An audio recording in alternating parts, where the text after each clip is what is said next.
चाषी कार्य लगुना गलिया स्लुइस गेट तुरंत कार्यक्षम करने को चाषी दाबी। भद्रक जिला चांदपाली ब्लॉक विजयनगर पंचायत में गलिया स्लुइस गेट एवं अचल हो पड़ी फल नाही नथिबा हैरान होउछंती विजयनगर कंडगरड़ी या सहित उतुकुड़ा चरदिया भली 9टी पंचायतर हजार हजार चाषी तेणु तुरंत उक्त स्लुइस गेट को कार्यक्षम करने को मुख्यमंत्री उद्देश्य चांदपाली अतिरिक्त तहसीलदार को चाषी मैंने लिखित दाबी जणाइछंती। जदि प्रशासन तुरंत चाषी समस्यार समाधान न करे तेबे चाषी माने आंदोलन को ओह्लाइबे बोली चेतावनी देइछंती। पंचायत गोटे स्विच गेट पे निर्भर करुच्ची 9टा पंचायत को 7टा गेट कर 5टा गेट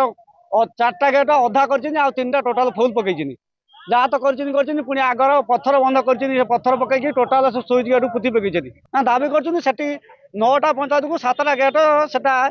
ठीक नुहे टोटाल से 9टा गेट टोटाल उठा दऊ आउ चाषी गोटे ब्रिज करा आमर बर्तमान चाषी पानी ना वर्षा ना धान नष्ट सरकार पाखे यही दाबी रखुचु जे कि या गोटे मरुड़ी घोषणा कर कारण लुणा पानी धान नष्ट ही सारा बर्तमान स्विच गेट जो कराइला चाषी से स्विच गेट किसी काम करूनी। गलिया नदी स्लुइस जोड़ा कि भूल क्रमे सरकार निर्माण कर आवाहन काल गलिया नदी जो जुआर पानी आसे से 6 खंड पंचायत